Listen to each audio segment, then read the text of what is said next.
There's a lot of cartoons and anime that really stuck to me as a kid, especially in 2004/2005. There was a huge selection of things to watch on TV. Many of the top programming blocks for cartoons aired. Jetix was on ABC Family, which aired things like Super Robot Monkey Team Hyperforce Go, had all the seasons of Power Rangers, Witch, Yin Yang Yo, and so forth. Kids WB, Toonami, 4Kids was still airing its block. Saturday morning cartoons was at its peak. Saturday was just one of those days to really look forward to as a kid. I call this time the golden era of cartoons. Now you may ask, why would this be the golden era if the golden era was really in the 90s?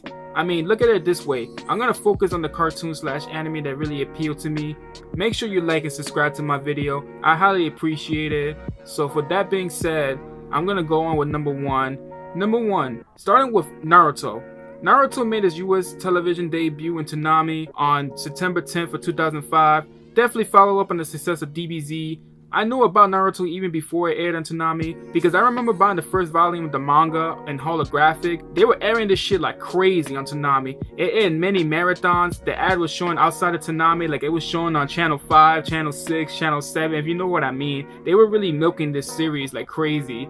But it was really worth it in the end because till this day, Naruto is one of the most successful and memorable anime to date. From beginning to end, Naruto was great to me, even better than Shippuden. I will never forget the whole Land of Waves arc where Zabuza and Haku was introduced as the characters.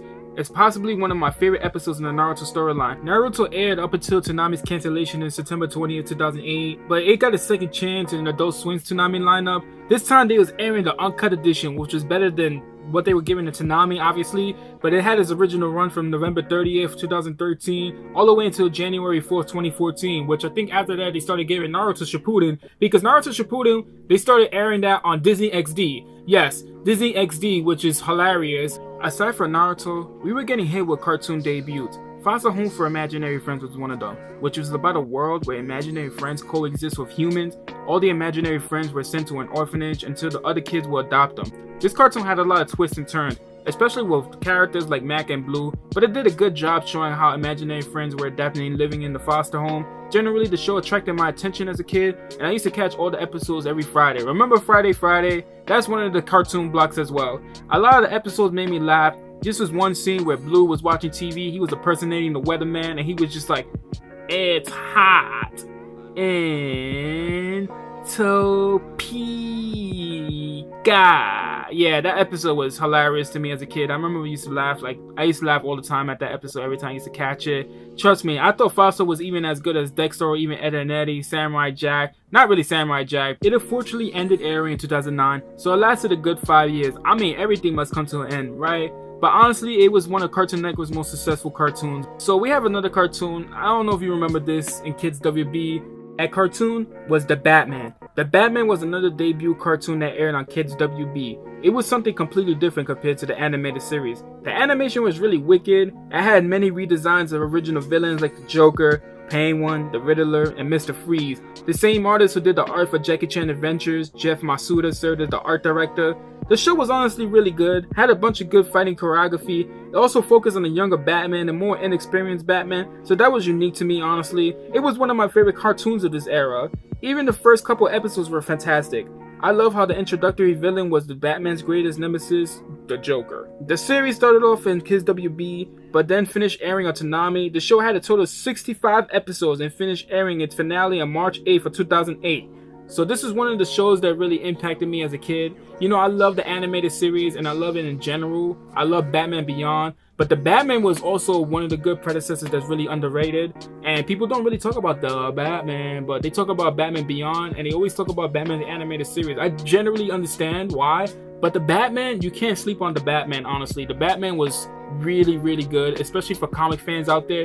Let me know what you think. If you think that the Batman was great. I personally thought the Batman was great, and I really would like a series to continue somehow, some way, because I know they're talking about an animated series continuing, but I would like to see the Batman continue as well.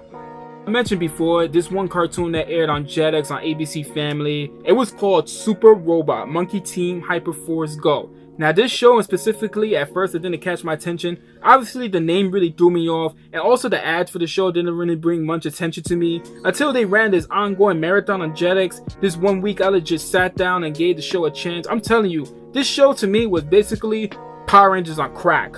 That's basically how I described it as a kid. The story follows a kid named Chiro. He finds an abandoned robot and he pulls a switch inside the robot and finds 5 robotic monkeys named Sparks, Anturi, Gibson, Otto, and Nova. Now they have a mission to save the city from the evil villain Skeleton King. Unfortunately, the show ended in a cliffhanger, and I remember this like it was yesterday, and never got renewed for another season.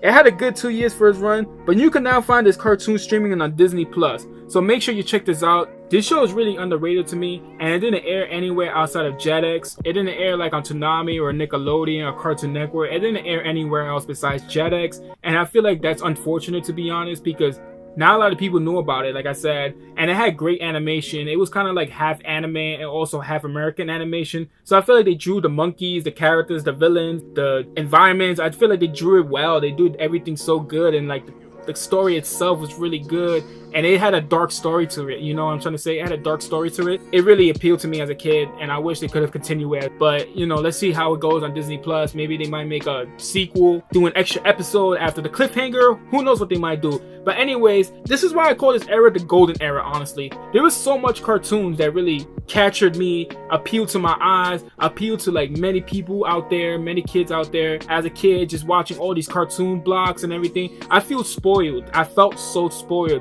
especially now that there's no more Saturday morning cartoons. It's non-existent, and it kind of sucks. It's kind of unfortunate. Like I said, it's really sad for kids nowadays, especially in this generation, that they can't watch. You can't really watch your favorite cartoons or anime anymore, you know, because nowadays you have more access to like streaming devices and everything. You know, Disney Plus, Crunchyroll, Funimation, YouTube, and you could just stream all these shows nowadays, you know. So it's like, what's the point of having Saturday morning cartoons anymore, you know? And I understand, but it's really unfortunate. But anyways, please like and subscribe to my video. Please comment. Let me know how you feel about the whole golden era. My name is Sam Maddock, and I'll see you guys in the next video.